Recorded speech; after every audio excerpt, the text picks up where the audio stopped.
Welcome to the new channel. Today we will continue our discussion of Nick Land's Fanged Noumena. In this 8th lecture, we will move on to the essay Making It with Death, Remarks on Thanatos and Desiring Production. Now, this is a really difficult essay to actually read because it's very dense and makes references to a lot of other thinkers, but in a lot of ways, I think what Nick Land is trying to do here is he's just trying to break the stereotype that Deleuze is, quote-unquote, just another French post-structuralist thinker. So we usually think of Deleuze as being just another, mid to late 20th century French radical who is maybe using different terminology to express it, but is ultimately doing the same thing as like a deconstructivist like Jacques Derrida. Well, Nick Land argues in this essay that that's actually wrong. If anything, the most different thinker from Deleuze is just Derrida himself. It's not Hegel, as people usually think. People usually think of Hegel as being the exact opposite of Deleuze. Hegel is the thinker who can't understand difference in itself, but only understands a dialectical difference, a difference light, a weak difference, which is actually useful for moving dialectic forward. The only difference Hegel can think is between the thesis, its antithesis, and then you move on to the synthesis. Now, obviously, Hegel did not use those terms himself, but this is how it's usually thought of. Well, Nick Land argues that it's not Hegel, but rather Derrida, who is the most different from Deleuze, because Deleuze, for Nick Land, is not really just another French radical, but is actually more like the German thinkers he's usually contrasted with. He's more like a Schopenhauer, or if you go even further back in time, he's more like Spinoza, because Spinoza allows us to think of substance as something which kind of runs itself despite not being alive in like a biological sense of the term, and that really leads us to one of the most important things in Deleuze's philosophy, which is the desiring machine. The desiring machine can also run itself despite not being alive. So Deleuze is interested in this essay in showing that Nick Land is interested in this essay in showing that Deleuze and Derrida are polar opposites, because although Derrida seems to be like the most extreme rebellion against modernity, he's actually not that at all. Instead, Derrida is simply doing, in maybe a more seemingly complicated manner, what always happens in modernity, because modernity, to quote Land himself, is essentially reconstructive. What that means is the tendency for anything which has been encoded to be decoded, like almost immediately, over and over again. That's maybe put on particularly vivid display within the work of Derrida and deconstruction, but it's what is happening around us all the time, because that's just the essence of capital. The funny thing about capital is you never really encounter capital as such. You always encounter the reconstructed version of capital, the newer version of it. He says himself, it's always neo-capital that you actually encounter, because within capitalism, nothing is allowed to stay up to date for very long. There's a mandate for everything to be up to date. Anything which is, quote, outdated has to be thrown away and then replaced with a more up-to-date version of itself. But the funny thing is that the up-to-date version doesn't stay that way for long. Anything which is encoded is immediately decoded over and over again. So we see this within capitalism. In Land's other essays, he describes this as the passage through zero, which has to happen over and over. Again, zero is that kind of strange threshold where you have a value neither positive nor negative, but rather that which allows capitalism to function by allowing you to numerically conceptualize profits, those are your positive numbers, and losses, those are your negative numbers. And this is something which is sort of built into the very logic of capitalism, this passage through zero, because that's exactly what allows you to get rid of an outdated version of a product and then have a new version of the product emerge from zero in what is really structurally akin to a passage through death. It has to pass through death over and over again to be reborn as something new. And this is, once again, something which Derrida seems to be rebelling against, but he's actually just purifying it. He's kind of condensing it into a very explicitly philosophical form. And therefore, the difference between Deleuze and Derrida is that Derrida allows you to think about that passage into the outside, that passage into zero, that passage through death, not for the purpose of recoding it into a newer product within capitalism, but rather to think of a passage through death, figuratively speaking, of course, which is so intense that can actually reach a point of singularity where all of those temporary ephemeral structurations come to have their laws suspended. And that is, of course, the essence of accelerationism. Accelerationism is different from deconstruction because they're both radical movements, of course, but a very fine technical difference between the two is that acceleration isn't about just repeating the same process that is already going on in capital. It's rather about accelerating the intensive difference in itself, the line of flight into the virtual, to the point that the laws of capitalism come to be suspended in a singularity. Now, another way that Deleuze and Derrida can be thought of as doing very different things has to do with their relation to time. Now, time can only really be understood for Deleuze through the three syntheses that you see featured within A Difference in Repetition. The first synthesis simply gives you the present moment as a passing present. You have kind of a passive synthesis in the background that allows each moment to pass from one to the next, which is kind of the least interesting, the most ordinary of the three syntheses. In addition to that, you can also have a synthesis that refers back to the past through specifically relating by means of a memory of something, not to the thing itself, which is gone, the actual identifiable bottle of whiskey, for example, that you drank years ago, that's obviously gone, but you can use a memory of it to relate to the idea of something associated with that whiskey, like say it had a very spicy flavor because it was a rye whiskey. Okay, so even though the bottle is gone as an actual identifiable thing, memory can generate a second synthesis of time into the past, where I relate to the virtual idea. And it is virtual because the actual identifiable bottle of whiskey, when it did exist, was able to connect to the idea of spiciness, but the idea was kind of like something from the Platonic world of forms. Now, Deleuze doesn't believe in a beyond in the Platonic sense, but he did acknowledge that ideas are virtual because they precede the actual identifiable things which can relate to them, because in and of themselves, the ideas are kind of just different concentrations of that intensity in the realm of pure difference in itself. Now, the third one, the synthesis that gives you the future, is the one that doesn't just relate to the intensive qua a particular idea or particular concentration of intensities, like, say, the idea of spiciness. Rather, this is the one that just takes you into the outside. It takes you into zero. It takes you into where the new, the really new, is located, and that's exactly where acceleration is supposed to take you. Now, you may argue that capital is also all about giving you the new, but it's kind of a conditioned new. Capital does repeatedly pass into the outside. This is zero, where the old is dissolved and something else replaces it. But this is kind of a conditional new, which doesn't go quite as far as acceleration, but is still dealing enough with the outside for its own sake that it cannot be understood through subordinating it to any humanistic teleological goals. What this means is that the caricature that capital is all about generating profits for corporations or wealthy people, well, it kind of misses the point that capital is not an inherently human dominated procedure, which is completely under the control of even the most wealthy people or corporations on the earth. Rather, capital is kind of that impersonal machine that runs itself and is able to produce, not for the sake of making money for particular pathological greedy individuals, but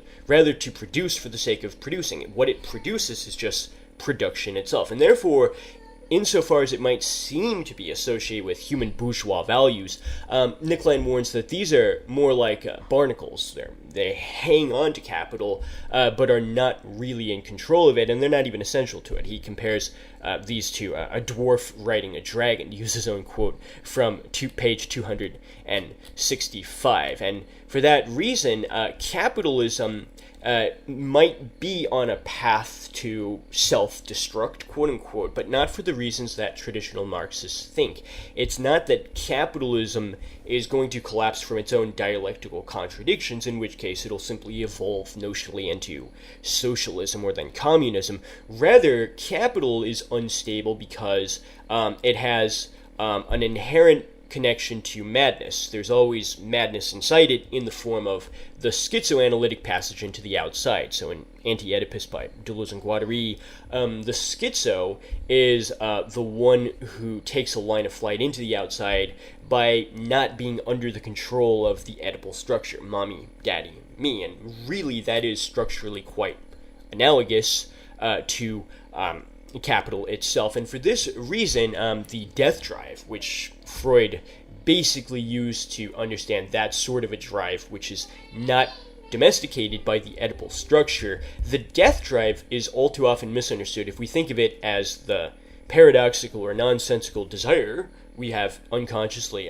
to die. Well, nobody really desires that, and yet we all have the death drive, because the death drive doesn't seek death as something beyond itself. Rather, the death drive is, in a certain sense, the explosion of death within, aka zero. And this is something which, of course, explains how capital itself works. And this is a death drive which is a death drive because it drives the unliving machine of capital forward all the time. It drives it without having to make it alive. Now, this very different understanding of the death drive also allowed Nick Land to call into question the Marxist idea that there's an alienation of the worker in capitalism. He argued that it's not so much an alienation of the worker, so much as that it's the worker is becoming zombie. It's more fitting to call it the becoming zombie of the worker, because just as the commodities have to constantly pass through death, figuratively speaking, of course, they have to pass through zero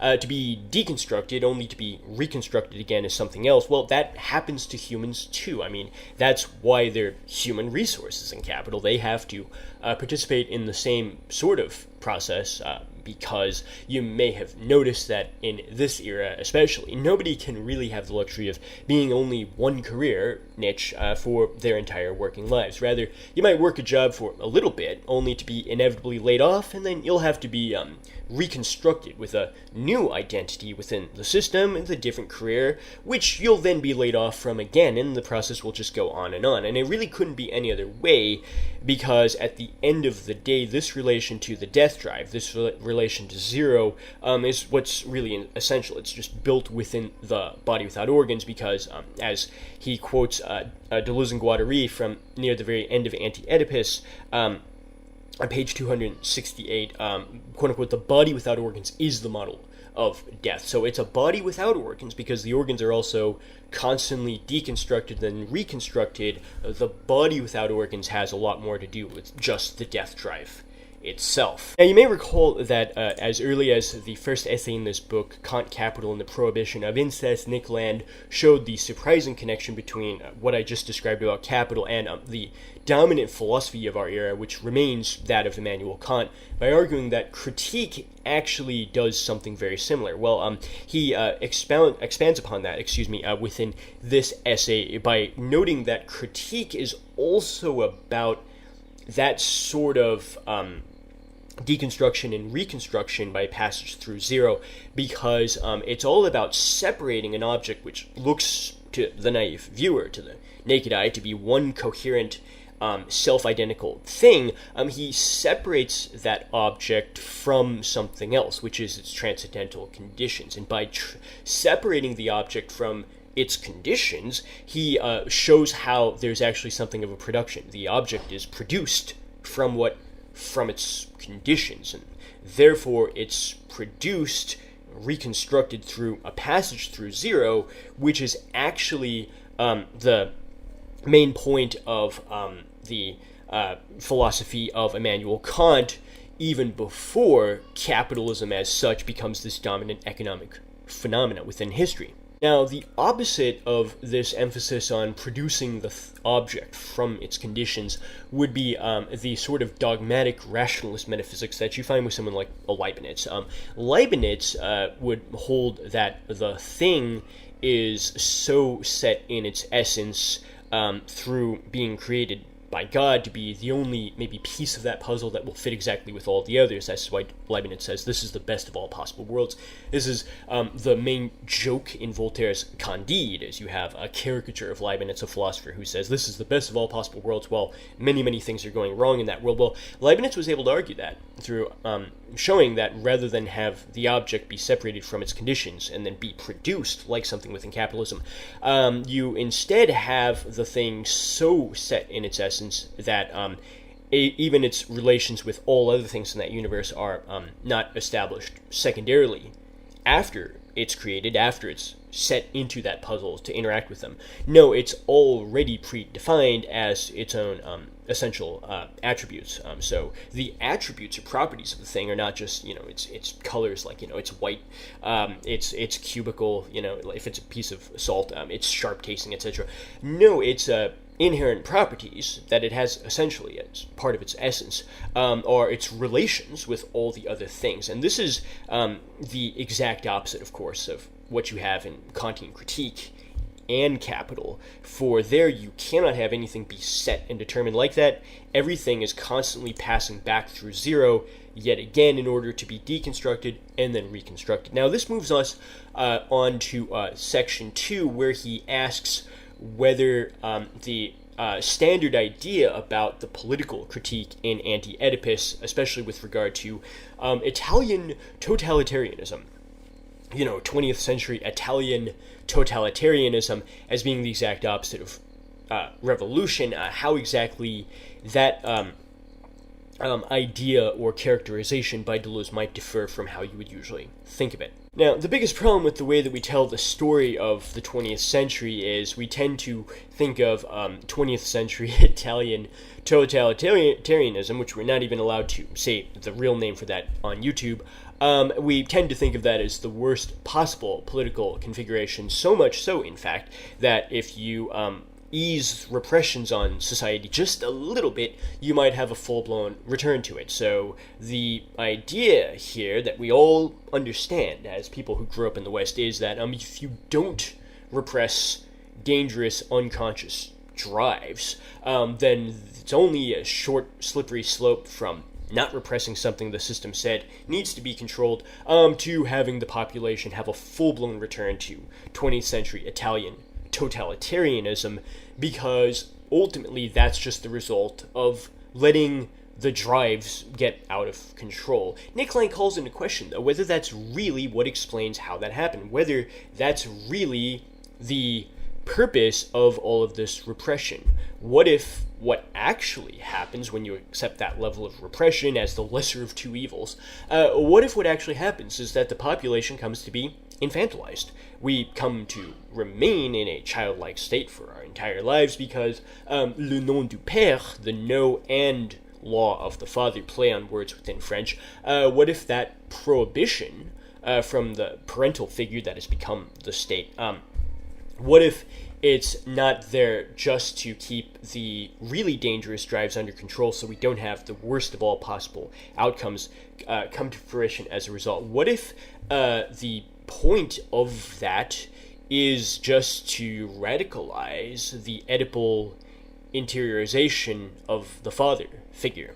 And what if the opposite of that would be not the worst of all possible outcomes, but rather the sort of acceleration, not to a particular political configuration, but rather the acceleration into the new, the outside, the intensive, as opposed to this really rigid structuration of the actual and identifiable? What if the opposite of that repression is actually the sort of acceleration which could suspend the laws rather than radicalizing particular human laws in the form of a totalitarian dictatorship? Well, that's a question which you're not really allowed to ask, but I suppose we'll ask it today anyway.